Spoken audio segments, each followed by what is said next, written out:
तो last lecture के अंदर मैंने आपको मशीन लर्निंग का एक ओवरव्यू दिया, जिसके अंदर कंप्यूटर के अंदर हमने देखा कि एक कैपेबिलिटी आ जाती है पैटर्न को, फेस को रिकॉग्नाइज करने की, पैटर्न रिकॉग्निशन।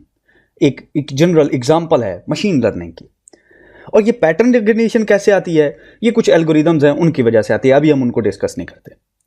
हाउएवर, मैं क्योंकि लास्ट लेक्चर के अंदर एक डेटा साइंस की टर्मिनोलॉजी मैंने इंट्रोड्यूस कराई, तो चलिए मैं आपको एक लैंडस्केप दिखाता हूं, मैं आपको वो प्लेग्राउंड दिखाता हूं जिसके अंदर हमने ये सारी डेटा साइंस की गेम या मशीन लर्निंग, आर्टिफिशियल इंटेलिजेंस की गेम खेलनी है। सबसे जो ब्रॉड टर्म है वो बेसिकली है आर्टिफिशियल इंटेलिजेंस की। इमेजिन करें ये एक प्लेग्राउंड है, ठीक है, जिसके अंदर आप क्रिकेट खेलते हैं। ये प्लेग्राउंड है बेसिकली आर्टिफिशियल इंटेलिजेंस का। अब आर्टिफिशियल इंटेलिजेंस क्या चीज है?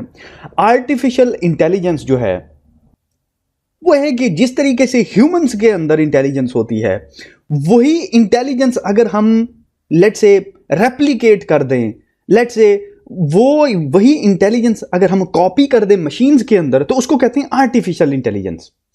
अब आर्टिफिशियल इंटेलिजेंस बेसिकली दो तरीके की एग्जिस्ट करती है। नॉर्मल आर्टिफिशियल इंटेलिजेंस जो है वो है स्पेसिफिक आर्टिफिशियल इंटेलिजेंस। मिसाल के तौर पे आर्टिफिशियल इंटेलिजेंस की जितनी भी आप एप्लीकेशंस देखने वाले हैं वो स्पेसिफिक टू अ जॉब हैं। मिसाल के तौर पे सेल्फ ड्राइविंग कार है, मिसाल के तौर पे फेशियल रिकॉग्निशन है जो आपके फोन के अंदर है। ये क्या है? ये एक स्पेसिफिक आर्टिफिशियल इंटेलिजेंस की एप्लीकेशन है। अब इमेजिन करें एक सेल्फ ड्राइविंग कार है टेस्ला, जो कि बेहतरीन तरीके से सेल्फ ड्राइव करती है कार को। इसका मतलब यह नहीं है कि अगर वो कंप्यूटर जो कार को अच्छे तरीके से ड्राइव कर सकता है वो आपका खाना भी अच्छे तरीके से पका सकेगा। इसका यह मतलब नहीं है। क्यों? क्योंकि वो एक जॉब स्पेसिफिक है।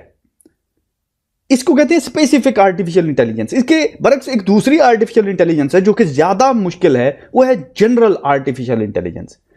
मिसाल के तौर पे ह्यूमंस जो हैं वो जनरली इंटेलिजेंट है कि अगर एक ह्यूमन गाड़ी अच्छी चला लेता है तो अगर वो सीखना चाहे तो वो बेसिकली खाना भी अच्छा पका लेगा, कंप्यूटर से तो एटलीस्ट अच्छा पका लेगा।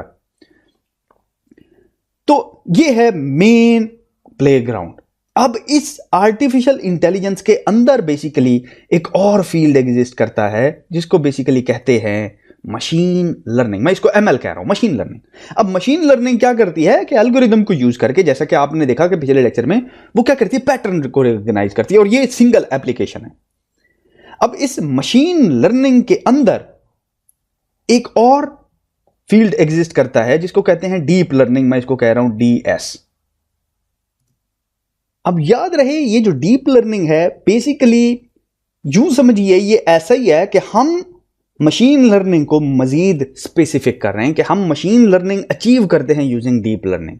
और जो डीप मशीन लर्निंग है वो बेसिकली जो भी काम हो कर रही है ना मशीन यूजिंग मशीन लर्निंग। और मशीन लर्निंग याद रहे कि मशीन लर्निंग में आप उसको टास्क नहीं बता रहे। मैं इनकी मजीद स्पेसिफिकेशन में नहीं जा रहा हूं क्योंकि इनके डेडिकेटेड सेक्शन है, हम इनको डिटेल के साथ डिस्कस करेंगे, लेकिन फिलहाल मैं आपको generic holistic bird eye view दे रहा हूं।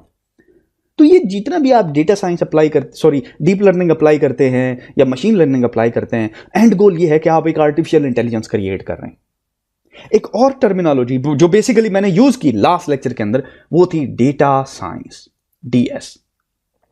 ठीक है, अब डीएस क्या चीज है? डीएस बेसिकली है डेटा साइंस।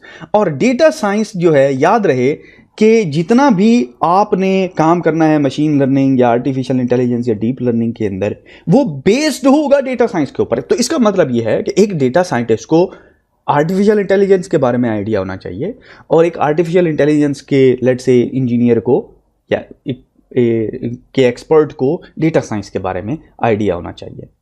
तो बेसिकली ये जो डेटा साइंस है इसका मतलब ये है कि ये जो डीप लर्निंग है ये पार्ट है डेटा साइंस का।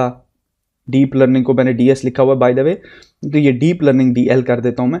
और इसी तरह जो मशीन लर्निंग है वो भी बेसिकली पार्ट है डेटा साइंस का, क्योंकि जिसको डेटा साइंस आती है उसको मशीन लर्निंग डीप लर्निंग आनी चाहिए, और जिसको आर्टिफिशियल इंटेलिजेंस आती है उसको डेटा साइंस का आइडिया होना चाहिए।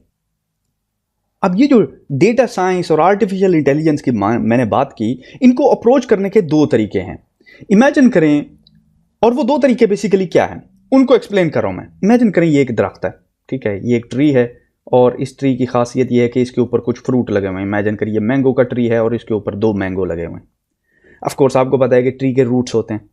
अब आप बेसिकली 2 तरीके से अप्रोच कर सकते हैं। या तो आप ये देखें कि यार ये मैंगो कैसे लगा हुआ है, ठीक है, तो आपको क्या करना पड़ेगा, इस दरख्त के रूट्स के अंदर जाना पड़ेगा, देखना पड़ेगा कि रूट्स के अंदर वो कौन सी ऐसी खासियत है जो कि बेसिकली इस तरह का ट्री बनाती है। या यूं समझ लीजिए इसके सीड के अंदर वो बेसिक इसके गट के अंदर क्या पड़ा हुआ है। दूसरा तरीका यह है कि आप सीधा जाएं, मैंगो को पकड़ें और मैंगो खा लें, ठीक है।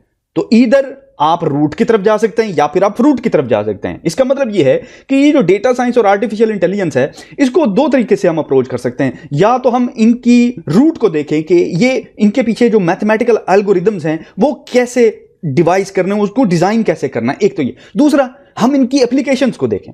तो जॉब स्पेसिफिकेशन के हवाले से सिर्फ एप्लीकेशंस इंपॉर्टेंट है, क्योंकि किसी भी कंपनी ने जब आपको हायर करना है तो वो उन्होंने आपसे कोई एप्लीकेशन करवानी है।